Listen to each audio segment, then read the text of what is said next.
evening, good afternoon from everywhere you're joining, anywhere you're joining us from. I'm very, very excited to be hosting you and to have the friends and partners that we have in this forum, in this webinar. It's indeed an exciting topic that we have today, and it's nice to see so many people joining us to have this conversation. Thank you all so much. I want to start by just acknowledging Inofo. Inofo is the intercontinental network of organic farm organization. They have enabled us convene this webinar. And today the topic for this webinar is seed saving and seed banking for agrobiodiversity conservation.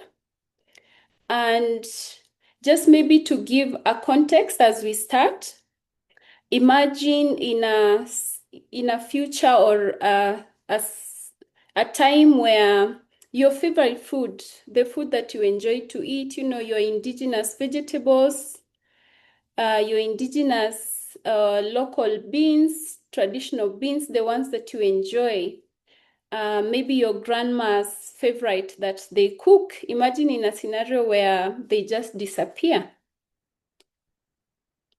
What kind of a future would that look like? So, and mainly because we don't save them, we don't find ways to conserve them.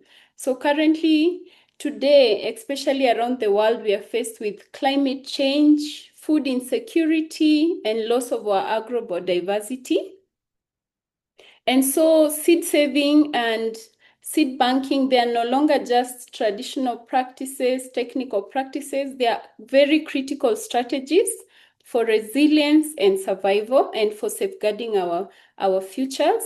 And today I'm joined by an amazing panel and experts and practitioners in their own fields from different countries in the world. And without further ado, I would like to invite our first speaker. Our first speaker will be Mohammed. Mohammed is from Mogadishu, Somalia. Somalia is in Africa, in Eastern Africa. And Mohammed works with City University as a senior director concerned with climate resilience. So Mohammed today will be sharing the work that he's doing in Somalia. And Somalia for me is very close to my heart because I've interacted with Somalia in terms of how to revive and save their indigenous seeds, especially after the war and many other issues. So Mohammed will be able to bring us to speed and the work that City University and other partners are doing under his leadership here. Mohammed, over to you. Yeah, thank you. My name is Mohammed Muhuddin Ali. I'm the Director Center for Climate Adaptation and Environmental Peace Building at City University of Mogadishu, Somalia. Thank you, the participants of the program, and thanks to Sister Julia. You can lead up the presentation for me, please. Yeah, thank you. I'm saying hi from Mogadishu, Somalia. We are very happy to have this chance just to share on the topic on seed banking and seed saving. I welcome everyone and thank you for joining us this webinar on seed saving and banking and policy for agrobiodiversity conservation in Somalia. Today we will explore not only traditional seed systems that sustain over 95% of Somali farmers, but also the latest empirical data for major indigenous seed collection competition that our university has done for the last years. We'll also discuss the policy recommendations from our recent published brief, Strengthening Somali Seed Sector. I wish that this webinar will cover current seed landscape and the threats facing traditional system and the three main seed seeding systems in our country. Could you go to next slide, please? Yeah, coming to the Somali's seed landscape and the current reality, let's begin with thinking that the statistic comes directly from 2025 policy brief we have done. I mean, research we have done, by the way, with Harvard University, Heritage Institute, and City University of Mogadishu, and I am Somalia, where it mentions that more than 95% of the Somali farmers rely on informal traditional seed practices. The system guarantees that affordability and provides access to locally adapted climate resilience crops, crop varieties.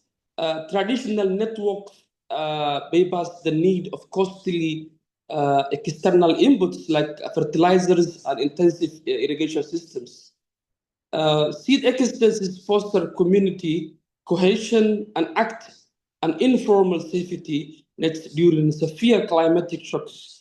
I want to mention a bold thing here that currently in Somalia, no gene bank working, and also there is no big capacity seed bank at a national level currently working in the country. Yes, there are efforts done. One of the efforts is the first indigenous seed bank is established in 2025 in Mogadishu, Somalia, an area which is very close to the riverine area, and the City University of Mogadishu, Somalia, Kilometer 9 campus. Next. Yep. Coming to the threats of informal seed, evidence from the policy brief and competition, even though the traditional seed system have several Somali farmers for centuries, they face multiple serious threats. The policy brief identifies several key dangers. First, climate change, recurrent drought destroys seed stock across large areas. Second, conflict and displacement force farmers to flee, leaving seed behind. Third, the introduction of a hybrid system, often promoted by donors, created dependence on costly fertilizers, irrigation, which most Somali farmers cannot access. Fourth, the most urgently, the brief warns that against restrictive seed laws that would criminalize farmers to seed exchange, such laws would collapse the seed diversity, increase crop failure risk, and make farmers dependent on multinational seed companies. The policy brief also noted that the worsening poverty and loss of autonomy could fuel extremist recruitment and political and security risks. It was a huge research done, and we, thanks to the Ministry of Agriculture and Irrigation of Somalia, they have hosted us in their compound, and we presented. And the main campaign we produced was one of the main campaigns we just come up as a result of the research. It was to come up any laws that can restrict in the use and the normal exchange of indigenous seeds of Somalis, like the law of Yubuf law. Next. Yes, each community in the world, they have their own systems of seed saving. We have three categories of seed saving types. We have household storage. Individuals and families select to store seeds at post-harvesting using traditional clay pots, guards, and natural protectants like ash to prevent pest infestation. We have also, after harvesting, we have also a hub that we store traditionally in Somalia, traditional and ground storage, where pits in Somalia known as Bakar, such as fertile communities reserves, safeguarding bulk quantities to gain the seeds against extreme drought. The third type we have is community seed banks, where currently functions since 2025 central facilities where the communities pool resources to store, document, and distribute diverse landscape as an assurance of policy against crop failures. Currently, we have a big seed bank functioning in the City University of Mogadishu, Somalia, funded with the help of IOM Somalia. It works with the community seed banks in Balad, and currently also a community seed bank where it's going to establish in Jowhar, Somalia. Next. The role of Somali women. Women, yes, they are the primary custodians of Somali agrobiodiversity. They lead selection, storage, exchange, transmitting vital agricultural knowledge across the generations. Their central role is seed management significantly contributes the household food security, social cohesion, and mitigation of resource-based conflict within communities. As you can see, the pictures that we have at the right side of our slide, uh, we injected currently the work we have done in Mogadishu, Somalia, and in Balad with the help of IM Somalia and the Nuros 9 solutions in Somalia. You could see Somali women students who are just doing agricultural sciences, where they were having a competition, and they got a chance that they can collect varieties of crops, of indigenous crops, indigenous seeds, and they tried to register their data, and they brought as the first indigenous seeds submitted to the seed bank.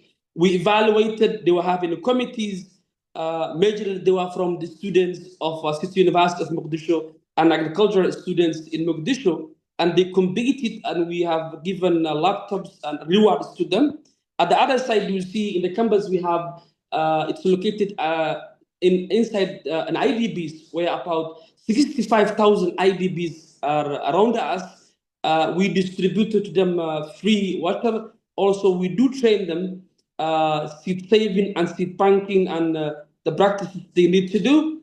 Also, we have given them a chance for them to do learning. Then we have also helped them to have regenerative practices where they can learn an area, demo sites that they can learn climate smart agriculture practices. They produce and we help them value gaining it. Next slide. Yes, empowering women in seed governance. It helps in knowledge transmission, where women hold generations in valuable ecological knowledge and critical for selecting drought-resistant and nutritious, crops, farmer varieties optimized for local conditions. Leadership inclusion. It makes a beneficiary for gender-responsive initiatives. Must internationally elevate women for informal custodians and to recognize formal leaders in a seed governance and seed bank management. Resource access, it addresses systematic barriers to resources, extension service and decision making spaces is essential to building an inclusive and effective conservation efforts. And the last point, it helps in community resilience. Next slide. Here's the structure for community seed banks. First, it starts from the governance setup, and next we are doing securing the selection. We're collecting high quality, locally adapted, land resources and farmers' products from surrounding communities. At the third step, preservation and storage, we're cleaning and documenting and storing accessions in secure environments and to maintain high availability, access to replenishment, distributing seeds for planting, and farmers return to a portion of their harvest and sustain the bank. Next. Yes, these are the conservation initiatives in action. Traditional storage, you can see their pictures utilizing rustic clay posts and guards for rigorous household level preservation. It is a community seed bank where access to conservation is extracted in localized community managed seed bank facilities. And the third type, seed exchange events, where the exchange fostering crucial agrobiodiversity and social cohesion through informal sharing networks. Next slide. As you can see in these pictures, we have tried as academia institution working with our community and donors who are interested to help us in this sector of food security. We tried to initiate with the help of I Am Somalia in last year, July, and we opened the first indigenous seed bank. We have a building of a test lab at first time in Somalia, which is a clay-based, where we used clay brick, the plaster we used clay, all things used were clay. And it was a big image that can grab all international donors. You can see I am ahead, and globally you see UNSOS ahead in Somalia with us, for them also to have the stories and share with the other parts of Somalis to do the same. Next. Indigenous seeds and commercial seeds, the difference here comes, if I run on it, affordability and accessibility, indigenous seeds are much easier, up to 95% are affordable and accessible, local climate adaptability up to 90%, and resource efficiency, I mean, a low input that indigenous seeds need up to 88%, and social and cultural cohesion up to 85%. Next. Okay, could I jump to next slide because of time?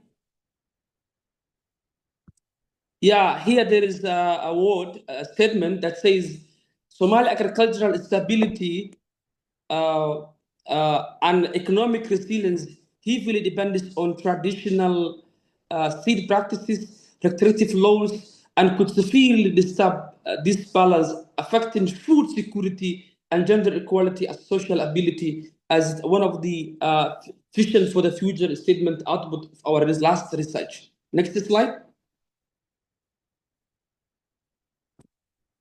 Luckily, in my final slide, I'm happy to share with you that we are organizing Eastern Africa Indigenous Seed Conference, and the theme is realizing the road of realizing the right to food through seed sovereignty, and the conference is going to happen in Nairobi, 17th to 20th of November. And thank you. Thank you so much, Mohammed Muhuddin from Somalia, Mogadishu. Thank you so much for sharing with us to learn more about Somalia. What stood out for me was that Somalia, they don't have a national gene bank. I don't know what we think that really means, but it's serious for a country. It's losing their cultural identity. I think particularly for Somalia, because Somalia, the City University, they are friends with the Seed Savers Network. If I didn't introduce myself, my name is Julia, and I work for Seed Savers Network in Kenya. And Somalia, their story of losing even their indigenous banana variety is indeed a reality that we are facing, and something that we really, as a collective, need to safeguard our local indigenous foods from each and every country that we come from. I want to recognize the many people that have joined the call. Thank you so much for using the chat. Let's keep engaging on the chat. Kindly let us know where you are joining us from. I see all the way from Sri Lanka. Thank you. It's New Year in Sri Lanka. Very happy to know that. Very happy to have people from Cambodia also joining us.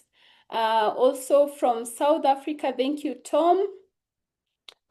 Christian from World Rural Forum. Thank you so much for joining. Also Isaiah from Tanzania. Thank you so much for joining. And let's keep the conversation going on the chat. Our second speaker is Busi from South Africa. She's the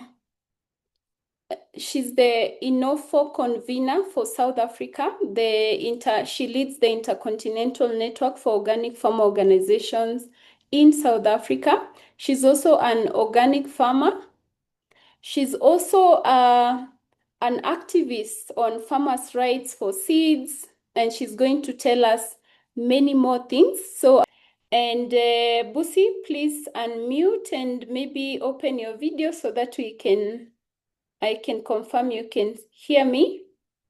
Thank you, Busi. So as I had introduced Busi, kindly please go ahead and share the work you're doing in South Africa. Thank you. Thank you so much, Julia. Thank you to the organizers and good day to everyone. I'm sorry for earlier. I don't know what happened to my network. I'm just hoping it's going to be okay because we have got a sort of a bad weather this side. Yeah, and I'm going to be talking about seed saving and seed banking in South Africa. South Africa is a country with almost two systems of agriculture. One is high-tech formal seed systems, and the other one is informal or local systems. You will find that with the high-tech one, it is about the commercial farming practices, and with hybrid seeds and GMOs that warrant that the farmers buy seeds every year, year in and year out.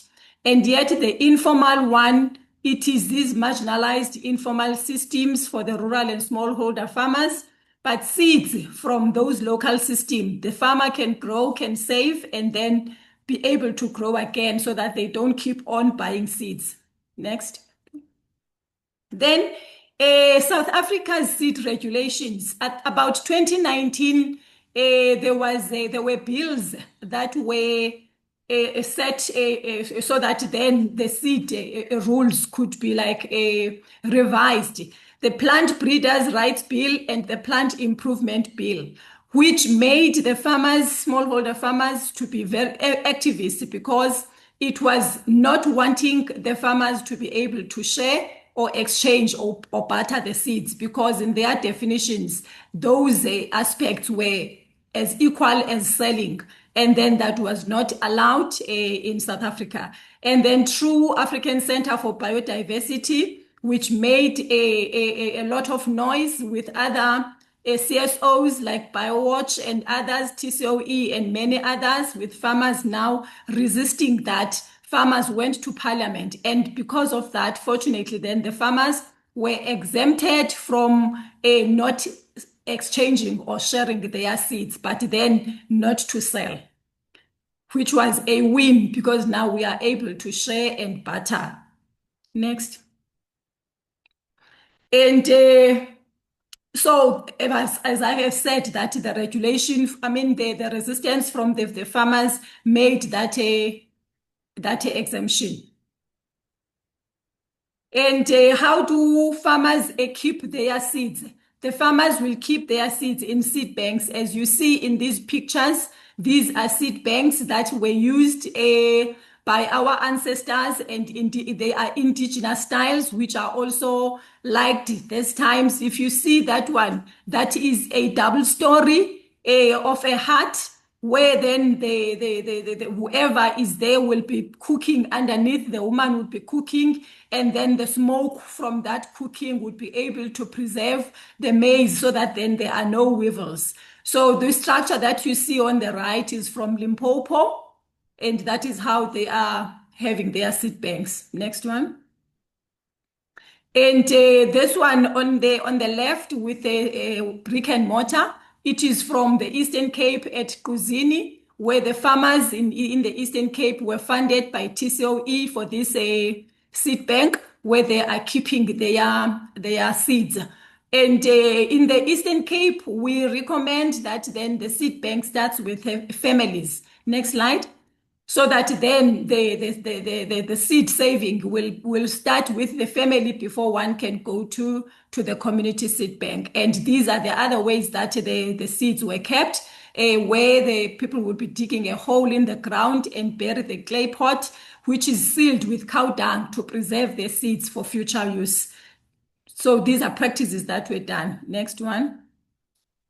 As I said, that we start with family seed banks. What you see in the picture on the left is a seed bank from the family Mr. Boni in Mahuni. If you look up, there is maize that is being put on sort of towards the roof that we call isiswenye. And down there, the fire, they make fire there to cook, and then the smoke will go up and will preserve the maize from weevils.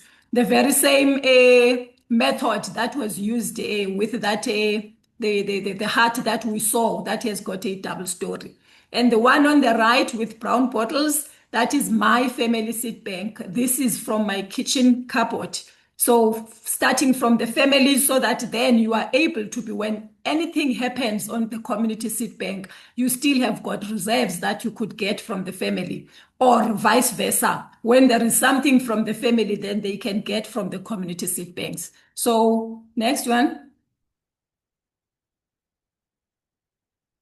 Yeah, this is the inside of the one at Kuzini, the one with a brick and mortar. If you look closely to those, the way you preserve your seeds, it is very important. It's either in those clay pots or in glass bottles, but the glass bottles have to be dark.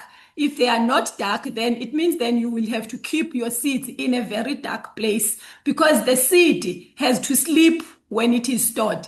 There shouldn't be moisture, there shouldn't be light, there shouldn't be air, because those are characteristics that make the seed to germinate. So when you look there, you will see that really they are even using small bottles, because once you open that bottle that has preserved the seed, you have to use all that seed. If you're not going to be planting it, then you can share with your farmers that are ready to plant again. You cannot be opening and closing it, because it means then you are compromising your longevity of the seed and the potency. Next one. Yeah. So the role of women and seeds, mostly in informal seed banks, these are spearheaded by women, and they play a pivotal role in seed industry. That is women. The pictures you see here are the pictures from Zimbabwe when there was a seed exchange, and ACP and BioWatch were instrumental in that. Women have got complete autonomy over seeds as they ensure household food and nutrition security, and also they exchange with other women without requiring permissions from their husbands. Next slide.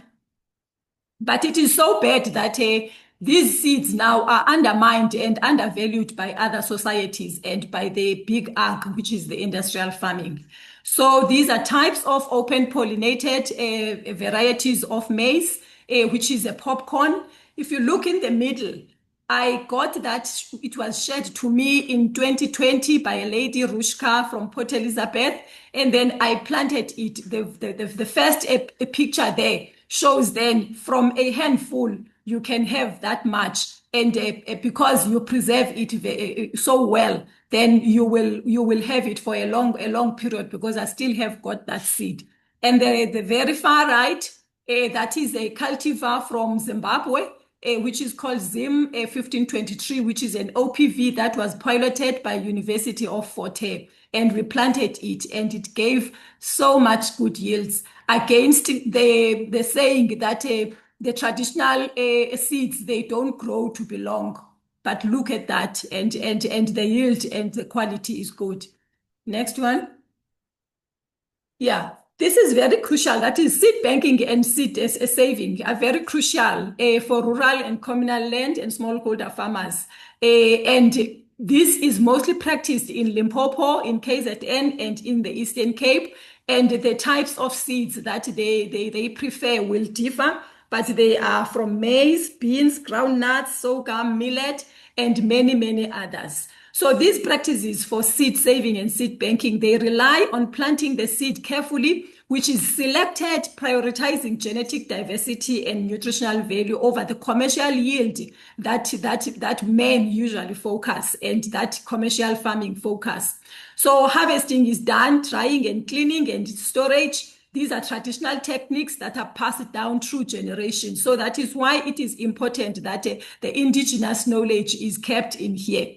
So sometimes when you see that there are varieties that are lost, the organization RWA, Rural Women Assembly, will have seed rescues at times where women will go to the communities to check if there are any seeds from previous, from the heirloom or traditional that the women are keeping, so that then they can be able to ask for those and then plant them and keep them in their seed banks with special storage that will use these clay pots, the gouts, the bottles, as already I have mentioned. Next, please. Yeah.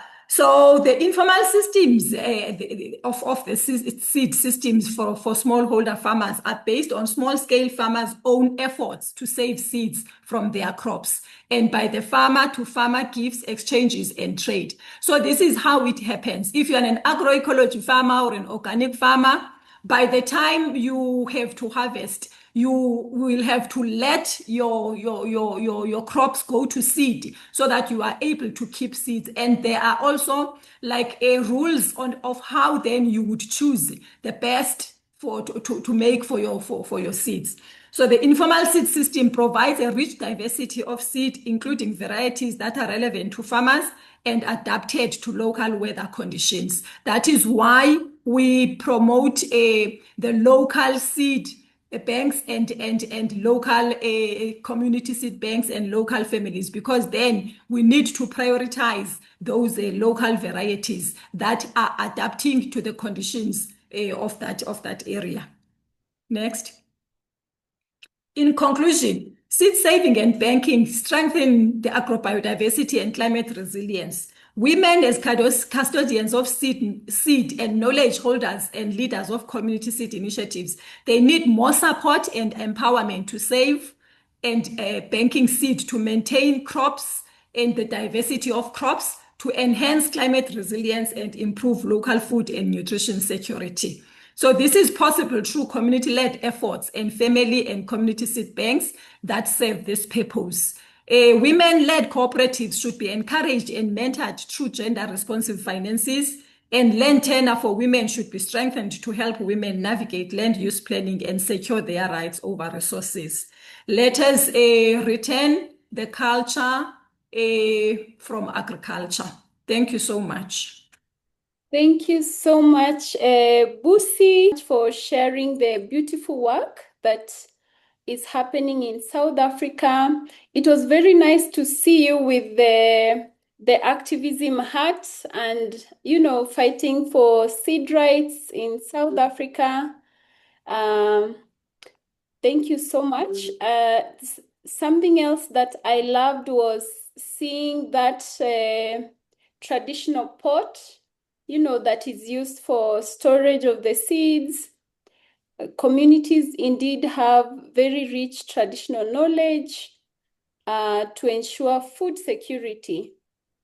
So thank you all. I think I see people from Mozambique. Neema from Mozambique has joined. Thank you. Yuda from Uganda, Robert, a team as well. Welcome, welcome. I also see from South Africa.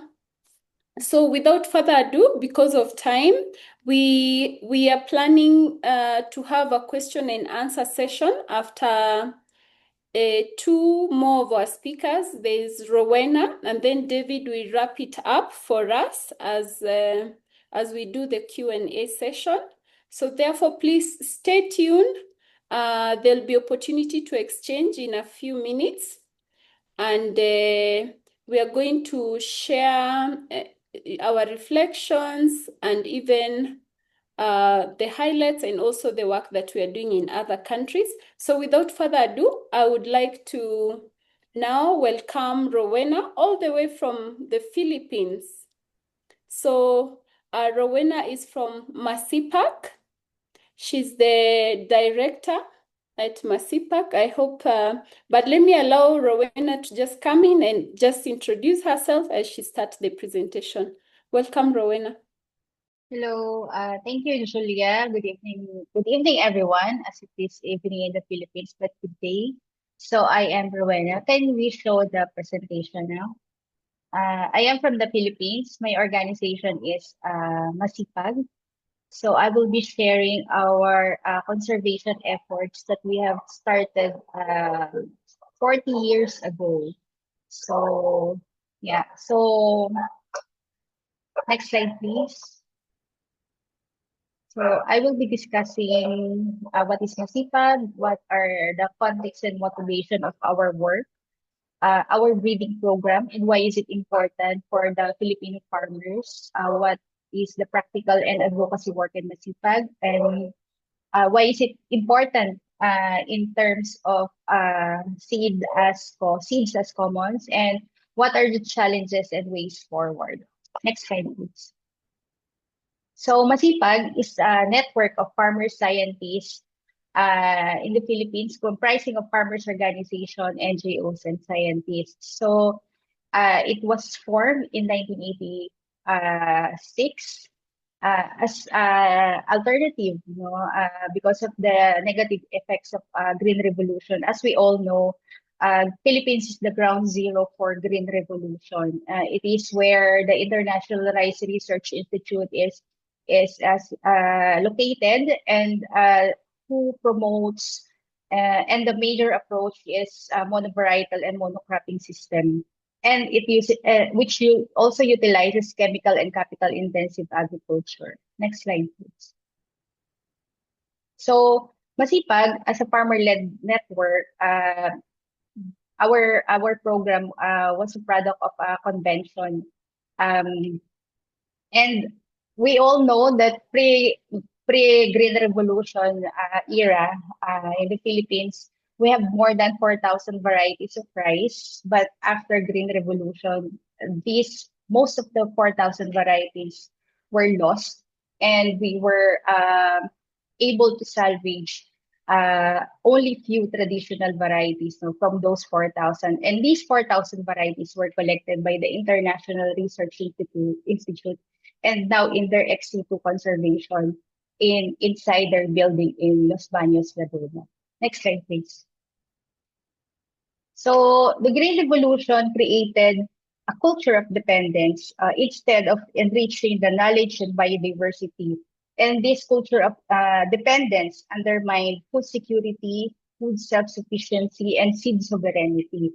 So it impacted mostly the environment, people's health because of the continued use of chemical inputs, the farmers' rights, especially to save seeds, exchange, and of course, knowledge production, because Green Revolution only utilizes technocratic or approach which do not enhance its local knowledge and practices, which cultivated farmers' knowledge production. Next slide, please. So, for the context and motivation of Masipag work, so the farmers, scientists, and NGOs who conceptualize the idea of an organization whose main objective is to bring the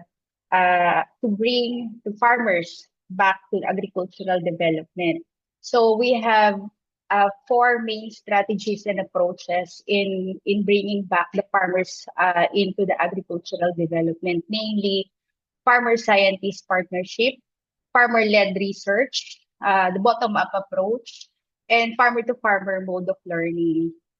Next slide. So these are our programs. So the strategies and approaches that I have mentioned earlier are reflected all on Masipag's program, which are designed not only to enhance and protect biodiversity, but to strengthen the farmers' organization and their capacities for the challenges that they are facing right now, especially with climate change and alignment of policies and programs of the government, alignment to UFO. Next slide. So among the program, the CIME, the collection, identification, multiplication, monitoring, evaluation, and the breeding program, specifically rice breeding, focuses on Asia's staple, of course, the rice. The conservation and improvement of rice variety, since most of the varieties, 4,000 varieties we used to have, are no longer available on farmers' field. While the formal seed sector focuses on yield, Masipag's conservation and breeding program aim at enhancing rice biodiversity, and maximization of farm or community available resources and ecosystems. The development of improved rice varieties objectives depends on farmers' needs, which are not only for better yield, but also for climate change and ecosystems adaptation. As we all know, the Philippines, we are visited by around 20 or more typhoons per year. In some cases, we run out of names for typhoons because we use the alphabet. So that's how fragile, no, the farmers' conditions, especially during typhoon and even El Nino season in the Philippines, or the dry season. Next slide. So this is basically the steps in the rice breeding program of Masipag. So first, the farmer identify their objectives in rice breeding. So this is basically based on their needs and wants. Second, from the seeds that they have exchanged, conserved, collected, they will choose which among fits in their objectives. So it depends on the farmer's preference. They would like to have red rice, violet rice, black rice, tall, short. So it depends on their needs, no, and wants. And then farmers will employ the modified bulk selection method that applies the Mendelian principle to breed rice. Farmers were taught by the scientists, members of Masipag, on how to do cross and selection and how to maintain the segregating lines. And then successful varieties will then be observed by the farmers for the next 3 to 4 cropping season before being labeled as a farmer-bred variety. So that's basically the shortened step of how we do breeding. Yeah. So how do we do, you know, the practical work? So farmers collect seeds from all over the country. From initially we started with only 47 traditional varieties because we lost most of the traditional varieties of rice that we have, and then from these collections we put it in our national backup farm, which are conserved in situ. So we plant them every cropping season, and then from those varieties, rice breeding or improvement of those varieties were done, and then they are distributed to the farmers organization for mass production. And then we also, during the distribution of seeds, we give farmers 50 varieties of rice, which then maintained by the organization. And from that 50 varieties, they will select which are best suited in their conditions, in their needs, and of course the organization's preference. And then from that, of course, the seeds that produced are still being exchanged or distributed to other farmers organizations. And with this practical and advocacy work, there are 3 main gains. So farmers are able to maintain and select seeds according to their needs and local condition instead of relying on the use of terminator seeds and package of technologies, which are basically promotion of chemical intensive agriculture. Number 2, farmers also have the can we go back? Yeah, thank you. To develop and exchange seeds among the community, therefore fostering bayanihan or communal work, with seeds also becoming an organizing and consolidating element. And number 3, through this, it effectively creates its own unique farmer-led seed system based on the ethics of seed commoning and farmer-scientist partnership. Next slide. So from that practical work, farmers were able to identify varieties which are very important for conservation and also for production. We have identified drought tolerant, pest tolerant, saltwater tolerant, flood, heavy rain tolerant, and strong wind tolerant varieties of rice, both traditional and farmer bred varieties. Next slide. So seed as common is very important because, as Busi and Mohammed have already mentioned, these are important for the community, especially for food security and sovereignty. So in Masipag's seed as common ideas, there is collective responsibility, polytechnic management, or organizational management. There is intensive sharing of knowledge and protection from private enclosure. Next slide. So I will not be discussing it. Can we go to the next slide, please? Yeah. So what are the challenges and ways forward?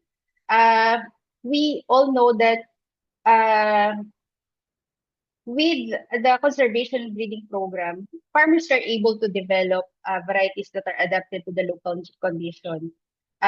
This is not only important or crucial for sustainability and for income of farmers, but also for food sovereignty and especially the advent of UPOV alignment policy design. Like in the Philippines, no, they are trying to amend our seed law to be for it to be aligned to UPOB.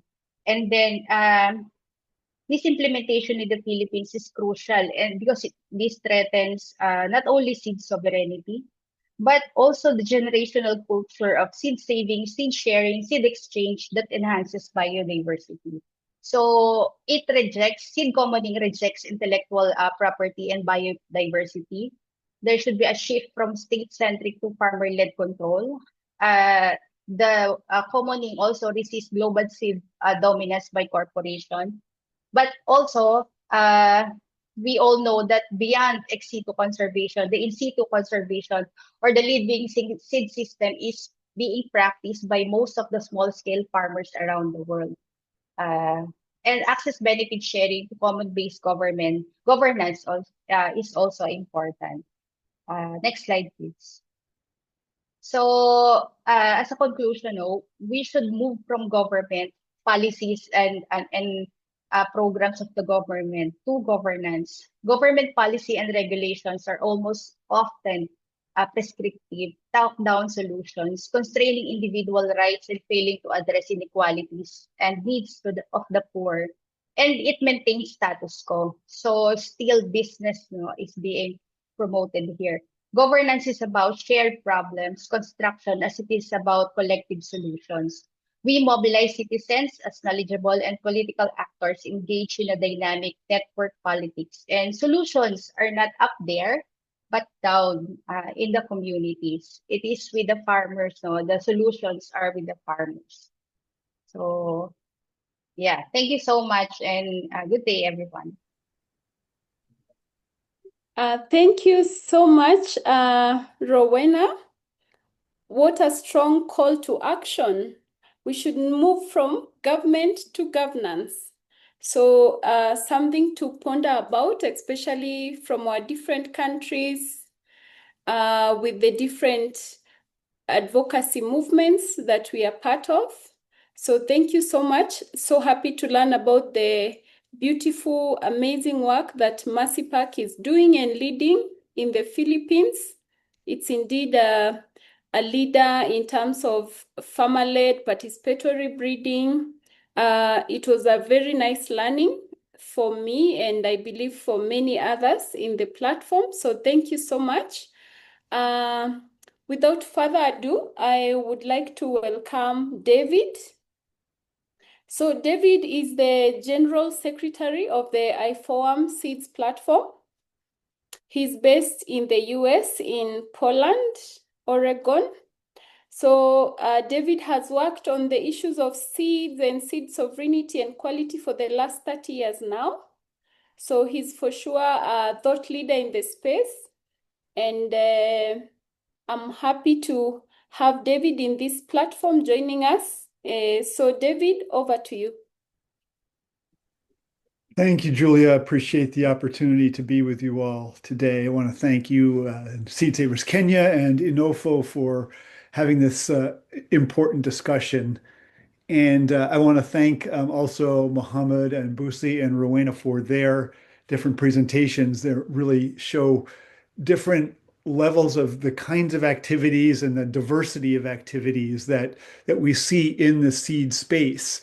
And I actually could probably even continue the progression from something which is maybe more basic with less supportive infrastructure, such as in Somalia and very on the ground kind of activities that Busi was talking about in South Africa, and maybe some even more organized types of efforts that Masipag is doing in the Philippines, we have here in the United States or in the European Union or in other countries in the more developed North, similar kinds of activities and happening at various levels from the grassroots all the way up to government advocacy programs.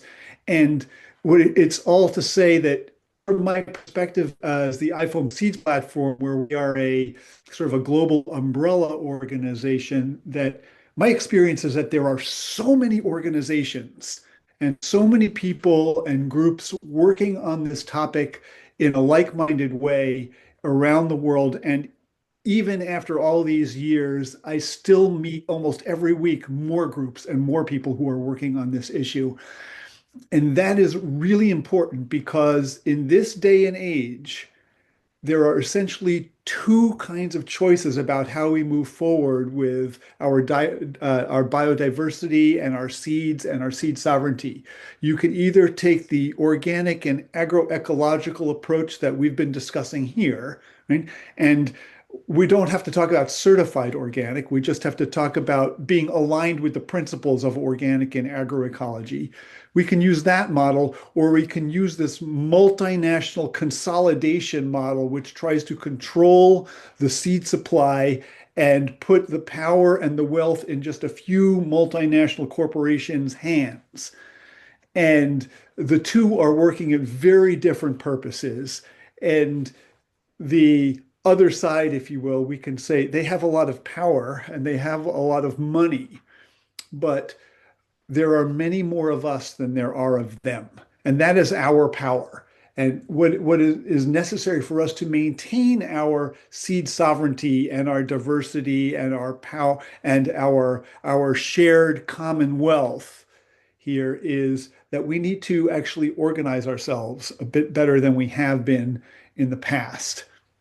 And what we're looking to try and do then is actually Rowena's presentation was a very good summary of the kinds of areas, both from the technical scientific and from the government advocacy, as well as also from the farmer participatory approaches that we can use in combination. And so we have as iPhone certain kinds of resources that we've been collecting from groups like you and from ourselves as well, that we can share to the whole network so that we can start to use more common tools. I put in the chat here just a few basic links that people can use to access more information and to contact me and iPhone about these things and to be able to share some of the information that we collect from you and try to redistribute and combine in more effective ways. What we're looking at here are ways to increase our own sovereignty over those seeds, right? Whether it is for the use of them by farmers, not only in terms of storing the diversity in these community seed banks or gene banks, but to actually use them and to make sure that they stay alive and they continue to be improved and selected in the ways that people have already been talking about here, so that we can preserve the diversity and we can also continue to improve the quality of them as we look at new agronomic challenges, whether they're climate-induced challenges or they are yield-related kinds of topics. And one of the things that I have seen, having worked in this area for a long time, is really only in the past years that we are starting to see a convergence of different initiatives come together so that we can be more strong together. And what we're looking to do is to start to really speak with a common language and to be able to share that information with each other in a way that allows each of our own initiatives to be able to improve itself. And so we do that in terms of making sure that the norms and the practices and the definitions that we talk about amongst ourselves and then with our governments or other rule makers or policy makers or with market players start to have a common type of language so that we all can speak together with one unified voice. If we have a lot of like-minded organizations that are doing the same kinds of things but speaking about it differently, when we all speak up, it sounds just a little more like noise than if we are a unified chorus. And so we try to make sure that we understand things in the same way so that we can share our ideas with each other and share our successful cases with each other to show how we can actually make our own improvements in our own regions. And some of the things that we're looking to be able to do is not only to share the definitions and the techniques and to improve the research that is going on in each of our areas, but also to be able to make sure that, especially in this day and age when maybe we cannot necessarily trust governments to really support us as private sector actors, right? Where we can take on, as Rowena said, our own governance, even in spite of maybe government movements that are not in our favor, is we need to make sure that as a private sector that we can continue to survive. And what that means is that from the seed breeder and farmer and seed company, the seed enterprise, all the way to the eater, we need to be better connected. We need to have more interdependence across our own value chains so that we share the risks and we share the rewards together. So that we make sure that there is actually an economic viability for farmers to stay in business, to save their own seeds so that we do not have to go to the multinational corporation to use their hybrid seed or their seed that we have to go back and buy every year, or the ones which are not actually developed for the types of production that we want. We do not want these kinds of seeds which rely heavily on agrochemicals in order to survive. And so what we're looking to be able to do is assure our own survival at the same time that we actually can then speak the truth of our successes to the people in power in the governments, locally or nationally or even multinationally, to show them that the way that we're producing not only is good for the environment and good for health, but is also good for the economy. Most governments right now think more in terms of economic gain and economic prosperity than they do in terms of environmental or agronomic prosperity. Because if people are making enough of a living, then they tend to cause less uprising. Right? We want to make, they want stable societies, and for better or worse, for a lot of governments, that means that they need to have some economic stability as well. We can take some of that kind of approach ourselves, though, and are sure as a private sector that we have some of our own wherewithal and that we can act independently, and that by our good examples, show them that that is the kind of examples that they should be supporting.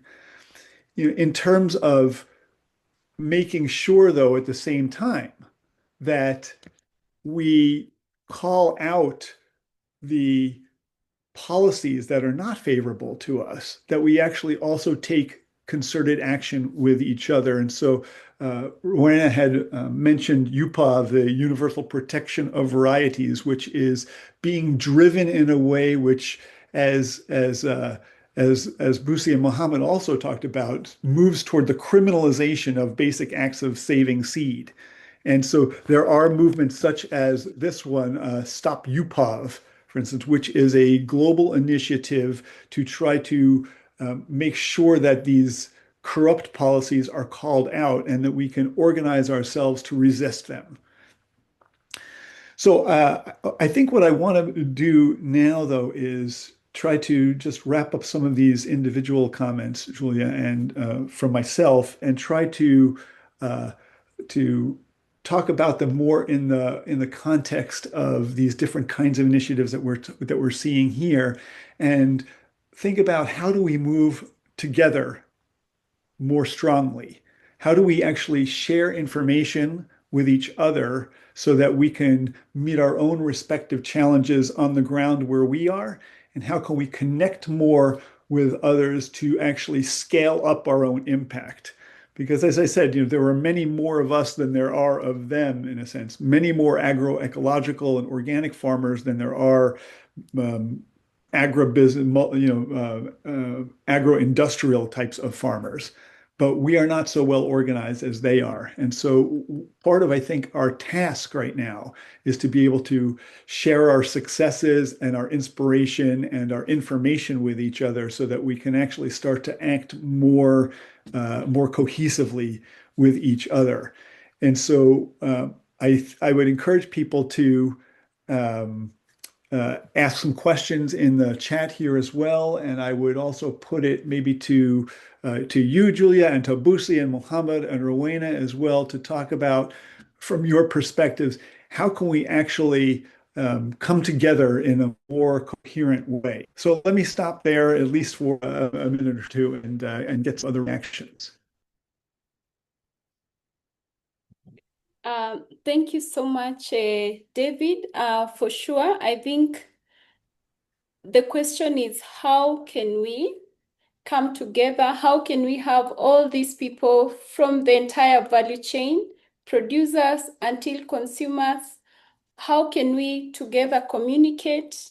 We are more than them, as David has said. So thank you so much, David. Just to chime in, as also Busi, Rowena, Mohammed, and any other person in the chat, you're free to, it's now an open session to contribute, share questions if you have. So for me, just a reflection on what we can do. And so one of the things, maybe, for instance, in Kenya, just giving a small scenario for Kenya, with the recent court judgment that was passed, especially last year, November last year, that some of the provisions within the Seed and Plant Varieties Act are indeed unconstitutional. So that is a big win for Kenya. I've heard of the same situation in Somalia, of restriction of sharing. So these laws were actually like very much influenced by the other side, as we know, in terms of even through the governments, they are very much reflecting the UPOV direction. But this is already a win where farmers are coming together, calling out on their government. So this awareness is already something that will take us to where we are looking at in the future. But particularly what I wanted to mention that Mohammed shared about the conference, there's the very first Indigenous Seed Conference that will be happening in Kenya, in Nairobi. It will be happening in November 17th to 20th. The conference is basically creating a community of practice. So it's basically also answering this question that we are asking in this platform. How can we collaborate more, communicate more, move as a collective? So this will be basically a platform that is open for the world to come together, still discuss this topic, see how can we, it will be creating a community of practice. I'm happy to share more details on the chat. I'll just put a link of the website of the conference. Happy to have organizations organize side events if you would like, or participate, submit.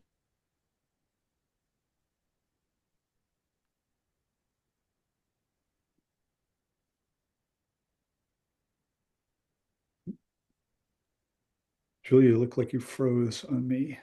Abstracts. Rowena, please go. Sorry about that. Yeah.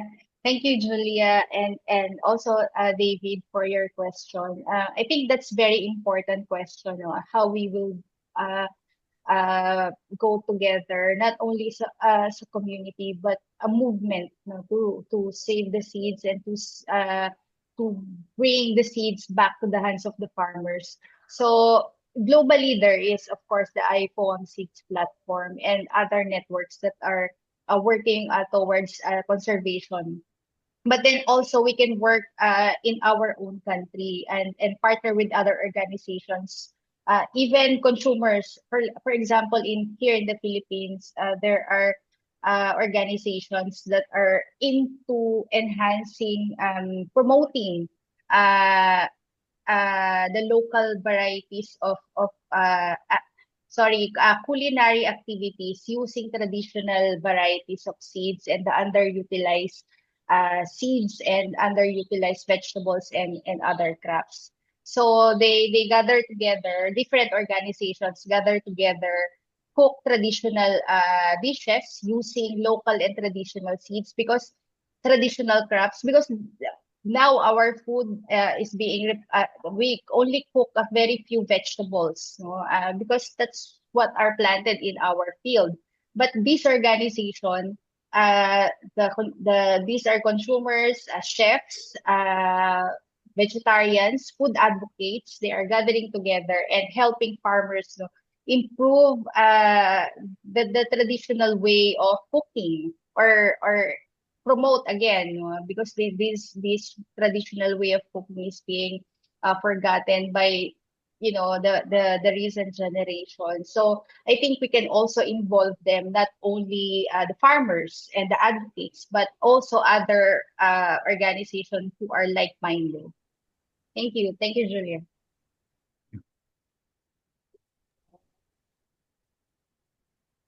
Yeah, I think Rowena, that you raise really good points, that there are people who are interested who don't normally in their day-to-day life think much about seeds even, but they eat, everybody eats, right? And everybody cares about their food. And so we need to make sure that we make that connection more, because the seed multiplies very much as it goes out into the world. And we need to make more aware other people who rely on seed, whether they think about it or not, to know that it actually should be more of an integrated part of their life and their awareness.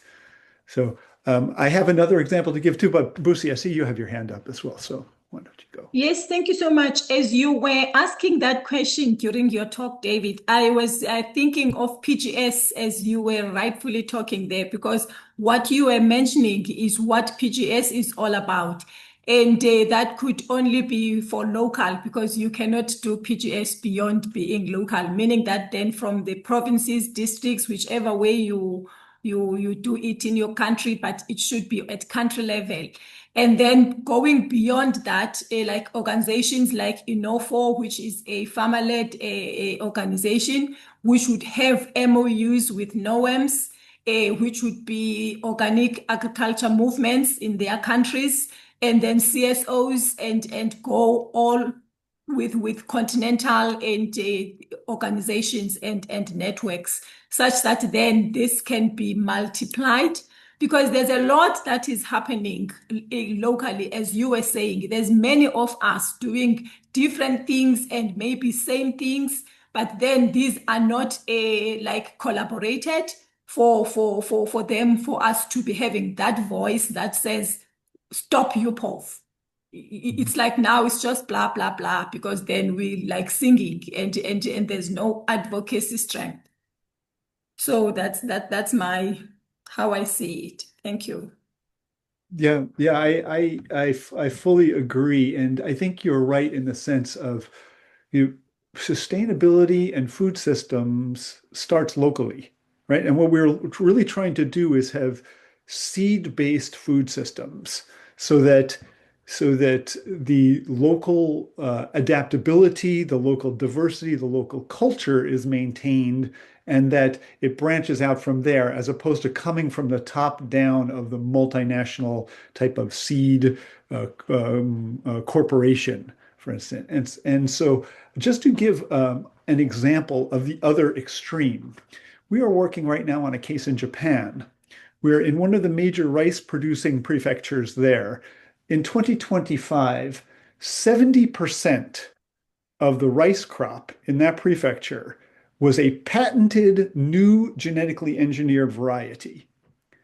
And that variety is now, the government has said that there's no need to label it. It's acceptable for organic. There's no traceability. We found out about this from a consumer advocacy organization called OK Seeds Japan. And as the Global iPhone Network, we went to the Ministry of Agriculture, Forests, and Fisheries and said, you shouldn't have done this for a couple of reasons. One is that people have a right to know what they're eating. And if things are being labeled or not labeled, that makes a big difference. As it turns out, this genetically engineered variety, it was engineered so that it was a low cadmium uptake of the rice, which you might think on the surface is a good idea. Cadmium is naturally occurring in soils. It's not good for human health. And the rice is a little bit lower in cadmium uptake. It also happens to be nutritionally deficient in many other micronutrients, which they didn't think about when they tried it. It's a patented variety, so there's a profit incentive here.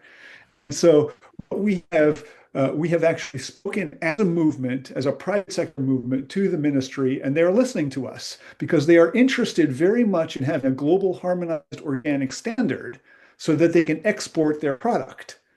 We're saying to them that if you do this, you will not be part of a harmonized standard, and you will start to lose your reputation as an export market. Besides that, they are also the movement is also in Japan is contacting consumers because a lot of this rice will be fed to school children, and Japanese parents would not be very happy to have their children eating a nutritionally deficient rice. And this is something which, this starts to speak to the ministry because now you start to have economic impact and a widespread consumer backlash against something which was put forward without really a good consumer type or public welfare type of approach being taken. And so this is something which is affecting a national economy right now and a national dietary pattern. So it spans not only what happens on a farm in a locality, but also can reach up to a national level or even a multinational level if you start to talk about exporting and importing. And the other thing that I think we all have to be aware of is that the advent of faster, more accessible genetic engineering is a disruption of the genetic supply that we have never seen before. And this is why it's really important that we maintain control over our traditional varieties and make sure that they stay in the public domain so that they are not taken over by these companies that would patent them and then try to own them. It's almost the other side of the coin. The farmer access to seed is one side of the coin, and the diversity, and the other opposite end of that is the genetic engineering. And that is coming for us, and we need to find ways to control it and to make sure that not only do we say we don't use that, but that we must proactively build known, secure, non-genetically engineered value chains. Right? And that we only get by making sure that we are transparent with each other and that we actually can keep using these materials ourselves. I think with even now artificial intelligence, the genetic engineering is, I know there was a discussion mainly around, digital sequencing of the genes, which is a whole still around, capturing these farmers' varieties. They are always the basis for any other improvement. The materials will always come from farmers. So what I'm hearing, even from the story from Japan, what maybe I'm reflecting in my mind is how can we protect these farmers' varieties? Like, what practical solutions in terms of Because also I know even through our national gene banks that actually protect our local indigenous varieties, it's a very porous line. This is a government institution. They can easily just be able to always, share some of this, but definitely the most local indigenous ones are with the community seed banks. So how can we remain vigilant, remain aware, ensure that we don't fall in a scenario where we are. So this is just me reflecting, but I see Mohammed wants to speak, and then we can have the luck. Mohammed? Thank you. I want to add one comment in the reflections. Maybe it looks like the other members, the presenters and maybe attenders of the program, they have little bit a different scenario of Somalia context. Luckily, we are a bit behind, but one of the luckiest thing we have is our government did not yet reach an approach that they brought on the table any restrictive laws to the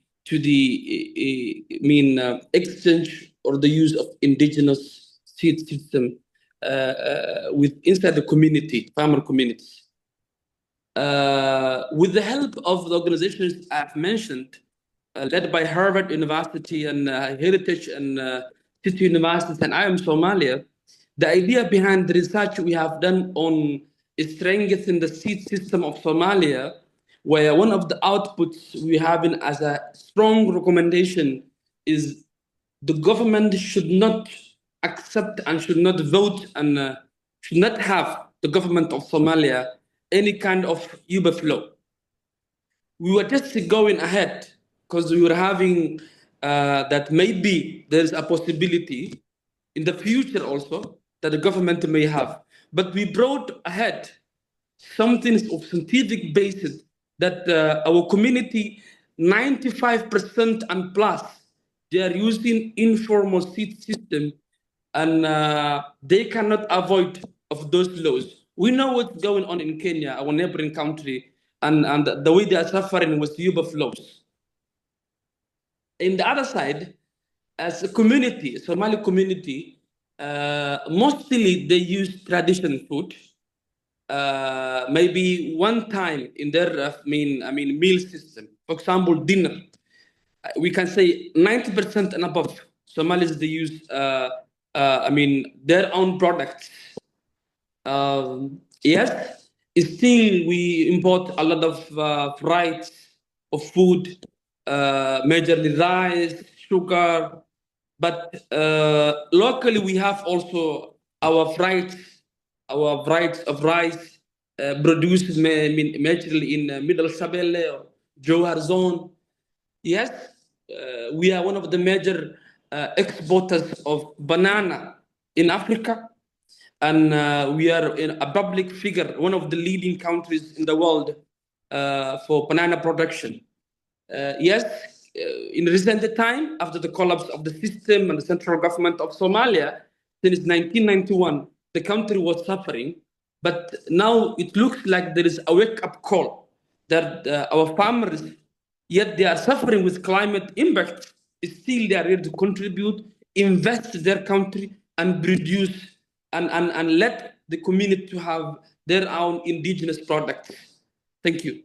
Thanks, Mohammed. I think it's important to know that these systems can work without some of these other kinds of interventions. And in fact, some of those interventions are really not in our favor. But having access to information by everybody and maintaining the right to know and to choose and the ability to choose, that's really important. So I think there's only about 5+ minutes left here with our time, right? So let's say, Tilak, you have your hand up. Yes, thank you, David. This is the Sri Lankan situation, and we have got into a kind of a seed conservation program. Our the traditional and some of the new hybrid varieties, because in the Sri Lankan organic law, it is it is encouraging to use organic seeds, and therefore it is very important. But the government doesn't have any kind of a the organic seed program, and that is where we are lucky on we have a kind of upper hand to do that in a different level, and we are trying to work with the traditional farmers and also the commercial farmers who are trying to come in as a seed the seed farmers, and therefore it is the last few season we have gone through their different the opportunities. The still government have a kind of a claim of the traditional varieties. These are wild varieties people are trying to promote, and there are different claims, but still farmers are serving their traditional crops, especially tuber crops and the bananas and all. The uncultivated food varieties are one of the key areas where we are contributing.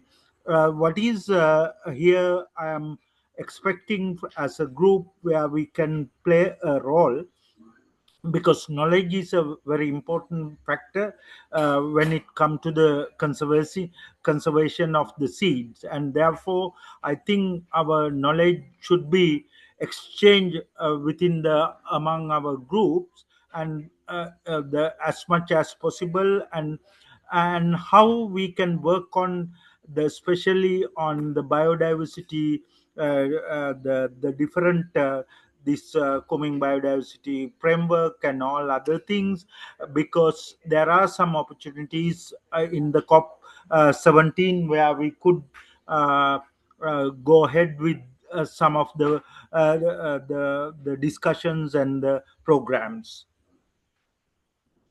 Yeah, thanks, Tilak. Great comments. And actually, for me, it's a great segue. I have to go to another meeting in a few minutes, and one of the topics of that meeting actually will be how do we share our resources around these genetic materials? Because it is not that the seeds that have to be certified organic now; they can be a traditional variety that we can continue to develop under compatible breeding methods.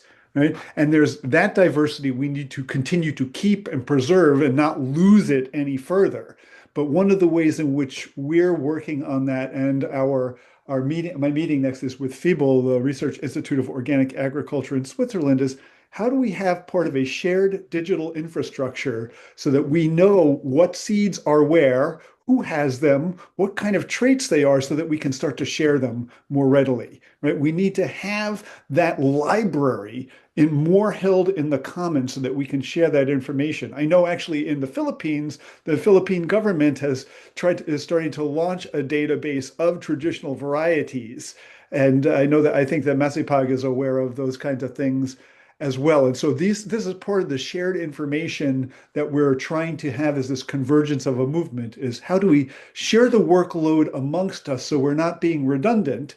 How do we share that and also share the different work areas where we all excel and complement each other? And then how can we have a shared digital infrastructure that we could all use?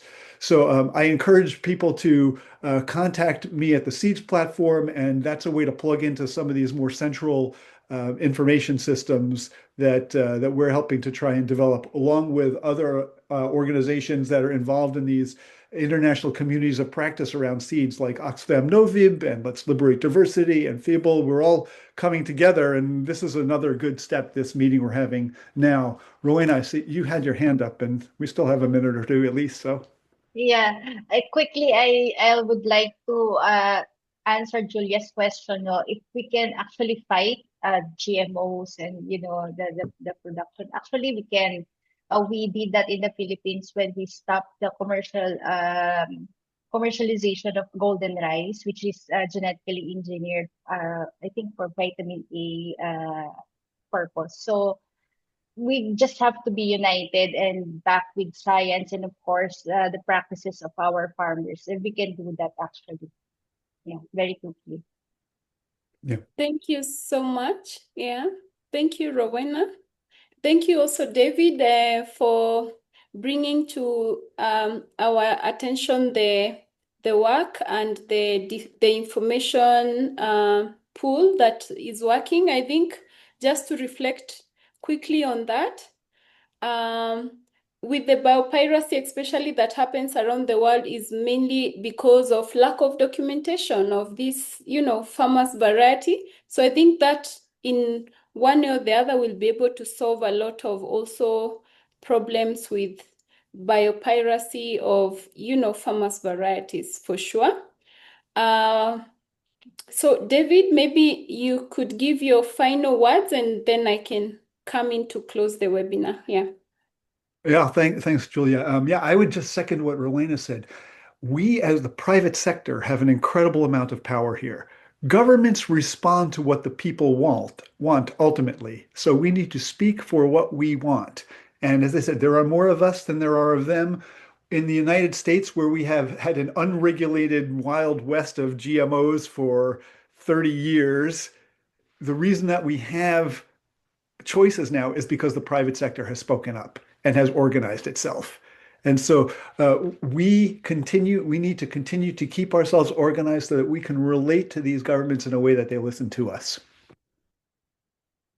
Absolutely. I couldn't agree more. And maybe just to leave us with this,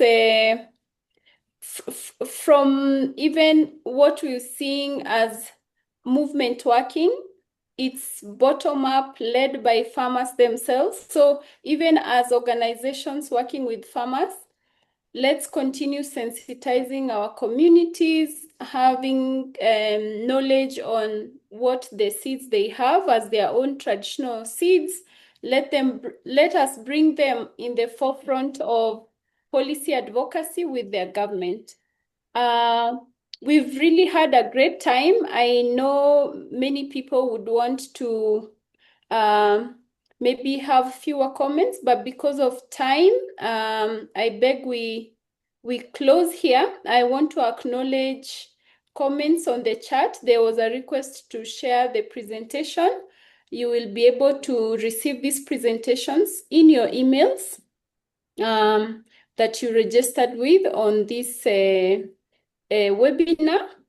I also see many links from Mercy Park. We have also shared the link to the Indigenous Seeds Conference.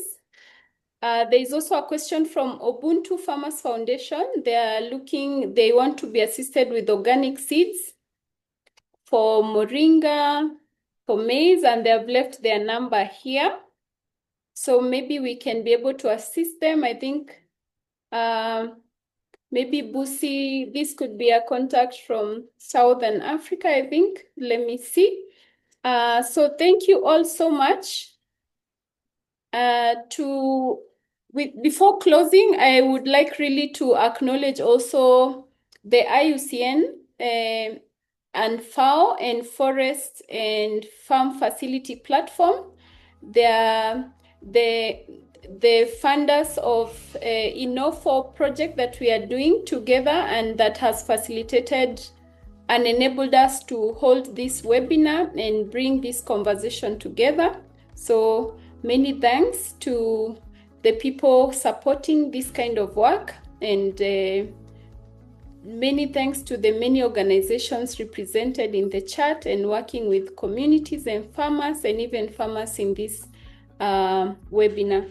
So without further ado, I would like to wish you all a very good day, a very nice evening, a very good night. Thank you all. Until next time. Thank you, everyone. Thank you. Goodbye. Thank you for joining us. We appreciate your time and participation. We hope you found this session both informative and valuable. For further inquiries, partnership opportunities, or to learn more about becoming a member of the Intercontinental Network of Organic Farmers Organizations, we encourage you to visit our website, You can also stay updated on our latest news and upcoming events by following us on our social media platforms. Thank you, and see you at our next event.